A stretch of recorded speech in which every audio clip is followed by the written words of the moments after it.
Video में हमने electric current के बारे में सीखा था। इस वीडियो में हम आज इलेक्ट्रिक पोटेंशियल के बारे में सीखेंगे, यानी विद्युत विभव के बारे में सीखेंगे। तो इस वीडियो को आप लास्ट तक देखिएगा और ये श्योर करता हूं कि आज के बाद जो है विद्युत विभव में आपको कहीं से दिक्कत नहीं होने वाला है। इलेक्ट्रिक पोटेंशियल आप अच्छे से समझ जाएंगे। स्टार्ट करते हैं वीडियो को। तो इलेक्ट्रिक पोटेंशियल को समझने से पहले एक चीज ध्यान दीजिएगा कि कोई भी चार्ज है ना, उसके चारों तरफ क्या होता है बच्चा, उसका एक अपना क्षेत्र होता है, एक फील्ड होता है। और चूंकि ये फील्ड चार्ज के द्वारा जनरेट किया गया है, इसलिए इसको हम इलेक्ट्रिक फील्ड के नाम से जानते हैं। यानी ये हमारा क्या कहलाएगा, इलेक्ट्रिक फील्ड कहलाएगा। अब ध्यान देंगे हम, ये इलेक्ट्रिक फील्ड है। अब इस इलेक्ट्रिक फील्ड में ध्यान देना, अगर ये तुम्हारा क्यू चार्ज पॉजिटिव है, तो अगर इस इलेक्ट्रिक फील्ड में कोई नेगेटिव चार्ज आ जाता है तो ये क्या करेगा, इसको अपनी तरफ आकर्षित करेगा, खींचेगा, अट्रैक्ट करेगा। अगर ये पॉजिटिव चार्ज का फील्ड है, कोई पॉजिटिव चार्ज एंटर करना चाह रहा है इसके फील्ड में, तो ये क्या करेगा बच्चा, उसको रिपेल करेगा, दूर भगाएगा। है ना, आपने पढ़ा होगा कि like charges repel each other and unlike charges attract each other. मतलब कि दो समान आवेश एक दूसरे को विकर्षित करते हैं और दो असमान आवेश एक दूसरे को आकर्षित करते हैं। तो ये आपने पढ़ रखा होगा। तो हम इसी कॉन्सेप्ट को आगे बढ़ाते हैं कि इलेक्ट्रिक पोटेंशियल समझने से पहले आपको इलेक्ट्रिक फील्ड जानना बहुत जरूरी था। तो आगे समझते हैं इलेक्ट्रिक पोटेंशियल क्या होता है, विद्युत विभव क्या होता है। तो ध्यान दीजिएगा बच्चा कि इन्फिनिटी पे मान लीजिए कि कोई एक चार्ज रखा है क्यू नाम का। इन्फिनिटी पे कोई चार्ज क्यू है और ये क्यू चार्ज मैंने कहा पॉजिटिव चार्ज है। जरूरी नहीं कि हम पॉजिटिव ही लेंगे, नेगेटिव ही ले सकते हैं, लेकिन पॉजिटिव को लेकर पहले चलते हैं हम लोग। तो अगर कोई मान लो कि क्यू चार्ज है जो कि पॉजिटिव चार्ज है और इस पॉजिटिव चार्ज को मुझे कहां लेके आना है, तो एक पॉइंट ए है जो कि बड़े वाले क्यू जो चार्ज है उसके इलेक्ट्रिक फील्ड में है। मतलब समझ रहे हो ना, ये जो क्यू चार्ज है इसका एक इलेक्ट्रिक फील्ड है, इसके इलेक्ट्रिक फील्ड में एक पॉइंट ए है। इंफिनिटी पे एक क्यू चार्ज रखा हुआ है, इस क्यू चार्ज को मुझे इंफिनिटी से उठा करके इस पॉइंट ए तक लेके आना है। क्लियर हुआ ना। तो अब मैं क्या कह रहा हूं कि किसी भी चार्ज क्यू को इंफिनिटी से पॉइंट ए तक लाने में जो कार्य किया जा रहा है, जो वर्क हो रहा है, उसी वर्क को हम क्या कहेंगे, इस पॉइंट का पोटेंशियल कहेंगे। समझ में आ रहा है ना आपको मैं क्या कह रहा हूं कि किसी भी चार्ज क्यू को जो कि इंफिनिटी पे रखा हुआ है उसको हम क्या करेंगे, एक इलेक्ट्रिक फील्ड में पॉइंट ए है वहां तक लाएंगे और इसको लाने में जो काम होगा मेरे द्वारा वही क्या कहलाएगा, इलेक्ट्रिक पोटेंशियल कहलाएगा उस पॉइंट को, उस पॉइंट ए का। तो आप इसको ऐसे डिफाइन कीजिएगा कि इलेक्ट्रिक पोटेंशियल क्या होता है। तो मैं इसको ऐसे परिभाषा इसका लिख सकता हूं, work done in bringing a unit positive charge Q from infinity to a point A in the electric field is called potential of that point।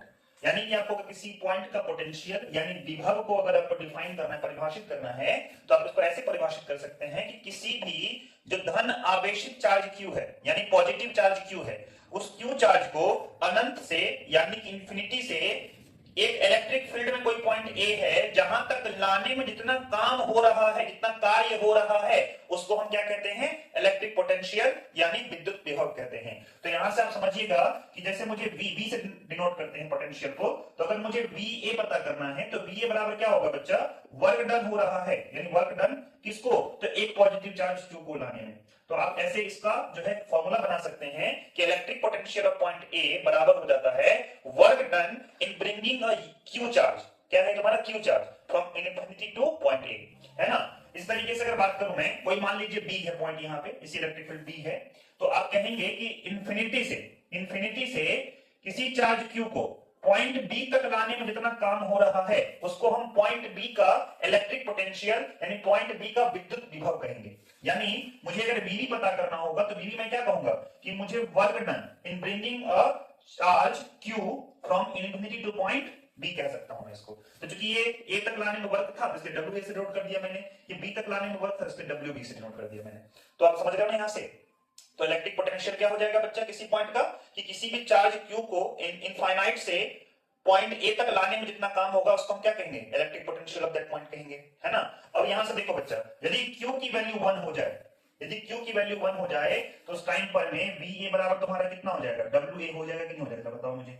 तो यहां से एक नया डेफिनेशन निकलेगा, क्या निकलेगा बच्चा, कि work done in bringing a unit positive charge from infinity to point A is known as potential of that point. यानी आप देख सकते हो, यानी ये जो आपका Q चार्ज है, इस Q चार्ज की वैल्यू अगर 1 हो जाए यानी 1 कूलम्ब चार्ज है, तो 1 कूलम्ब चार्ज को अनंत से किसी पॉइंट तक लाने में जो काम हो रहा है ना, वो काम बराबर है किसके, इलेक्ट्रिक पोटेंशियल के। समझ रहे हो ना। अभी तो यहां पे जो मैंने डेफिनेशन दिया है इसमें VA आपने क्या देखा, जो इलेक्ट्रिक पोटेंशियल था वो वर्क और चार्ज का रेशियो था ना। लेकिन अगर मैं इलेक्ट्रिक पोटेंशियल को पूरे अच्छे से डिफाइन करने की कोशिश करूंगा तो ये ऐसे लिख सकते हैं कि जब ये चार्ज की वैल्यू 1 हो जाए, अगर चार्ज की वैल्यू 1 हो जाए तो बी ए बराबर उस टाइम पे क्या हो रहा है बच्चा, डब्ल्यू ए के बराबर हो रहा है कि नहीं। तो आप कह सकते हो कि the amount of work done in bringing a unit positive charge from infinity to that point is known as electric potential of that point. तो मैं इसको लिख देता हूं, देखिएगा,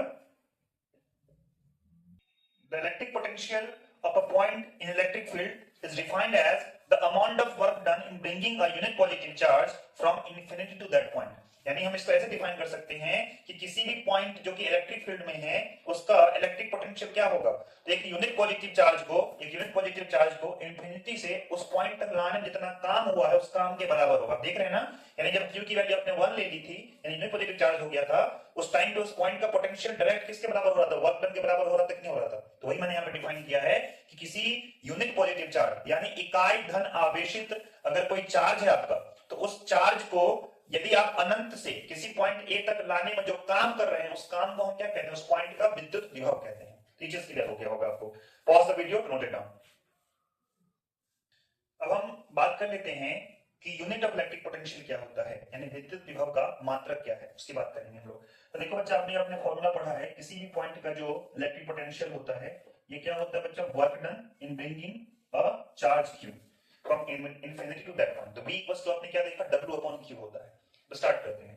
तो देखो बच्चा, अगर यूनिट ऑफ वर्क की बात कर लिया जाए तो यूनिट ऑफ वर्क क्या होता है, जूल होता है कि नहीं, यानी वर्क को हम जूल मेजर करते हैं। यूनिट ऑफ चार्ज मैंने कल ही समझाया था कि यूनिट ऑफ चार्ज जो होता है वो क्या होता है बच्चा, कूलम्ब होता है ना। यानी इसको C से नोट करेंगे, इसको J से नोट करेंगे। तो यहां से आप देख लीजिए बच्चा, अगर मैं बात कर लेता हूं unit of electric potential, unit of electric potential की बात करेंगे तो ये क्या हो जाएगा बच्चा, जूल पर कूलम्ब हो जाएगा, जूल पर कूलम्ब, है ना। और इसी जूल पर कूलम्ब को हम लोग क्या कहते हैं बच्चा, वोल्ट कहते हैं। क्या कहते हैं, वोल्ट। तो याद रखना कि ऐसा यूनिट जो होता है इलेक्ट्रिक पोटेंशियल का, ये क्या होता है, जूल पर कूलम्ब या फिर वोल्ट कहा जाता है। क्लियर हो गया। अब ध्यान देना बच्चा, अब हम बात कर लेते हैं 1 वोल्ट का। तो 1 वोल्ट कब होगा, ध्यान देना, V की वैल्यू 1, मतलब 1 वोल्ट का मतलब हमने क्या कहा कि V की वैल्यू 1 हो गई। तो V की वैल्यू 1 कब होगी, ये तभी हो सकता है कि जब तुम्हारा वर्क डन कितना होगा, 1 जूल, है ना, और चार्ज कितना होगा, 1 कूलम्ब। यानी आप कह सकते हो कि यदि 1 कूलम्ब चार्ज को अनंत से एक पॉइंट तक लाने में 1 जूल का अगर वर्क होता है तो उसको 1 वोल्ट पोटेंशियल डिफरेंस कहा जाता है। तो यहां से V की वैल्यू कितनी आ गई, 1 वोल्ट हो गई ना। तो यहां से आप एक डेफिनेशन यहां से निकाल सकते हैं कि 1 वोल्ट का डेफिनेशन क्या होगा। तो मैं लिख देता हूं 1 वोल्ट। तो आप इसे ऐसे कह सकते हो क्या कि if 1 joule of work, 1 joule of work is done in bringing a unit positive charge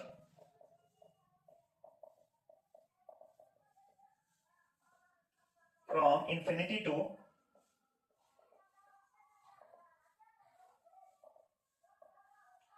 a point in the electric field,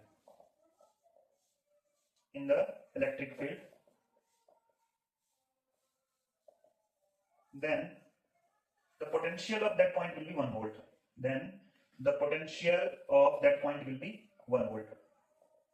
Potential of that point will be 1 volt, है ना।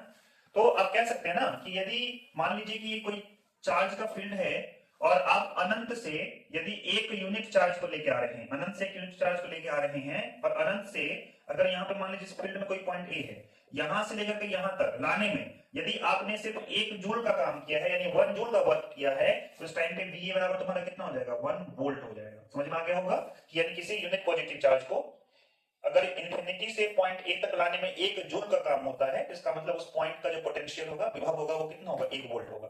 तो pause the video, note it down. Difference यानी विभवांतर, ये क्या होता है समझते हैं। देखिए बच्चा, आपका एक क्यू चार्ज है जिसका इलेक्ट्रिक फील्ड है, और इस इलेक्ट्रिक फील्ड में 2 पॉइंट ले लिया है, एक पॉइंट ए ले लिया और दूसरा पॉइंट बी ले लिया है। ध्यान देना बच्चा, यदि हम किसी चार्ज क्यू को इंफिनिटी से पॉइंट ए तक लेके आते हैं तो कितना वर्क होगा, मान लेते हैं डब्ल्यू ए वर्क हुआ, यानी चार्ज क्यू को इंफिनिटी से पॉइंट ए तक लाने में जो वर्क हुआ उसको हमने क्या मान लिया, डब्ल्यू ए मान लिया। इस तरीके से मैंने कहा कि किसी भी चार्ज क्यू को इंफिनिटी से पॉइंट बी तक लाने में तो काम हुआ होगा ना, उसको हमने डब्ल्यू बी कह दिया। तो अभी आपने पढ़ा है जस्ट कि अगर मुझे पॉइंट ए का इलेक्ट्रिक पोटेंशियल पता करना हो, यानी VA की वैल्यू पता करनी हो, तो VA बराबर तुमने क्या पढ़ा था कि ये क्या होता है बच्चा, work done in bringing a charge Q, है ना, डिवाइड बाय क्या होगा, चार्ज क्यू। मैंने बताया था ना कि रेशियो होता है, तो VA बराबर क्या हो जाएगा बच्चा, WA/Q। अब हमें अगर पॉइंट बी का इलेक्ट्रिक पोटेंशियल फाइंड आउट करना हो, यानी VB पता करना है, तो VB बराबर कितना हो जाएगा, इन्फिनिटी से अगर किसी चार्ज क्यू को बी तक हम लेके आ रहे हैं तो काम कितना हो रहा है बच्चा, WB हो रहा है ना, तो WB डिवाइड बाय किससे चार्ज को लेके आ रहे थे, क्यू चार्ज को। तो आप देख सकते हैं कि जो electric potential of point A है वो WA/Q हो जाएगा, electric potential of point B कितना हो जाएगा, WB/Q हो जाएगा। तो ध्यान देना बच्चा, अगर मैं यहाँ पे VB माइनस VA की बात करूं, है ना, VB माइनस VA की बात कर रहा हूं, मैं दोनों को घटा रहा हूं, ये पॉइंट ए का विभव है, ये पॉइंट बी का विभव है। अब इन दोनों के विभव में अंतर पता कर रहा हूं मैं, मतलब इनका सब्ट्रैक्शन कर रहा हूं, यानी पोटेंशियल डिफरेंस पता कर रहा हूं मैं। तो ये कितना हो जाएगा बच्चा, WB/Q माइनस WA/Q होगा कि नहीं हो जाएगा, बताओ मुझे। तो VB माइनस VA जो हो जाएगा, ये कितना हो जाएगा बच्चा, WB माइनस WA/Q हो जाएगा, है ना। तो ये क्या हो जाएगा बच्चा, पोटेंशियल डिफरेंस हो गया, यानी किसी भी दो पॉइंट का पोटेंशियल डिफरेंस। क्या होगा बच्चा कि किसी भी चार्ज क्यू को पॉइंट ए तक लाने में जितना काम हुआ था, या फिर किसी भी चार्ज क्यू को पॉइंट बी तक लाने में जितना काम हुआ था, इस दोनों काम के बीच का डिफरेंस डिवाइड बाय चार्ज की वैल्यू, चार्ज का अमाउंट, ये क्या हो जाता है बच्चा, पोटेंशियल डिफरेंस होता है। और इसी पोटेंशियल डिफरेंस कारण से इलेक्ट्रिसिटी फ्लो होती है। और ये कैसे फ्लो होती है, ये मैं अगली वीडियो में आपको बताऊंगा। Thanks for watching the video, और please like, subscribe and share the video.